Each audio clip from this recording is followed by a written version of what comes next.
Hello. So this week, while I was reading The Spirit of Agency, the assumptions that the text made regarding the phenomenon being discussed is that there are many, well, I would say the common denominator, in other words, the phenomena would be the difficulties of being an educator. So the assumptions would be that there are times in education where we as teachers have to fight a little harder, have to go the extra mile, and the text assumes that there's different types of learners, and students do not all think the same. They cannot all be given the same approach. In regards to the implications of the assumptions and the arguments, this implies that we're gonna have to tackle difficulties and challenges within the field in different ways, and we also have to put a lot of effort in. um, this can go with children that have mental or physical disabilities, like the book talked about. It also talked about um, children who struggle in school in the sense that they don't benefit from the curriculum or maybe the programs set forth by um, the superintendents or the principals. And then it also talked about children who are kind of like the underdogs and children who are told that they're not the smartest or that they're in an intensive class, and the expectations that um, those in charge do or do not have for those children. They also talked about women as minorities and the lack of representation that we have in our educational texts. So, well, I would say that what's at stake in the arguments of the text for the authors and for myself, I would like to identify myself along with the authors because I am going to be in an educating role, is the success of our students. I think it depends on us. It depends on what we do with the platform that we're given and the information that we're given. I think that being educated at FIU, we're all responsible. We've been made aware. I mean, at least for me, there's so many struggles in education that I was fully unaware of. And there are so many things that I've come to understand now. And I think that it makes sense why I would struggle in school, or why I didn't understand certain things, why I felt disengaged in certain classes.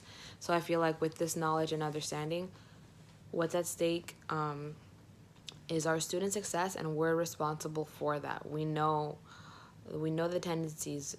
We know what does and doesn't work, and we know that it's gonna take more than whatever the curriculum says to help the students get to where they need to be, because we need to bridge the gap. Um, who or what are the authors arguing for or against? They are arguing for the misfits generally in school. They're arguing for the minorities. They're arguing for any student that is struggling, maybe to mental or physical disabilities or academic delays. How do the authors construct and articulate their arguments? So this particular chapter or section, part of the book, is set up in a way that it introduces service and what service means, and how it's supposed to be selfless and it's supposed to be unconditional.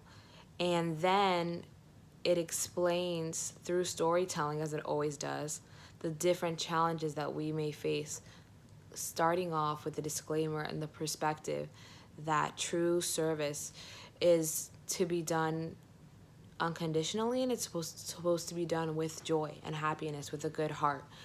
How do these texts fit or not fit in relation to your own thoughts and practices?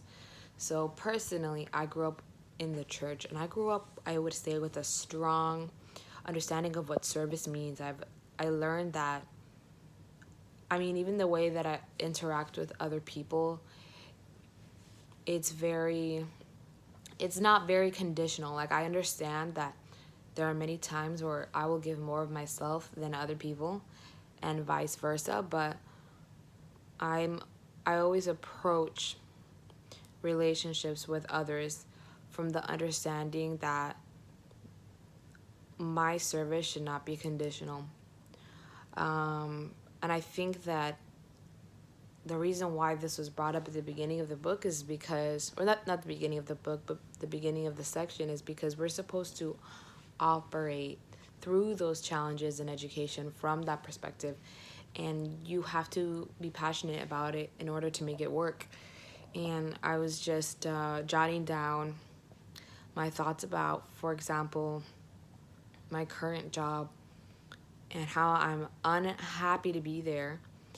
And the fact that I don't want to be there makes it very difficult to do any service at all. You know, technically my shift ends at 5.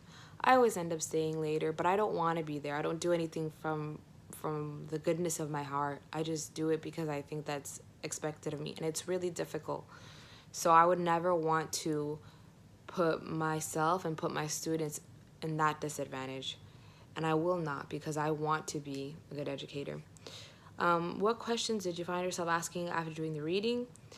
I personally am curious about the different challenges that I'm going to face. I'm curious to know what they're going to be, and I'm also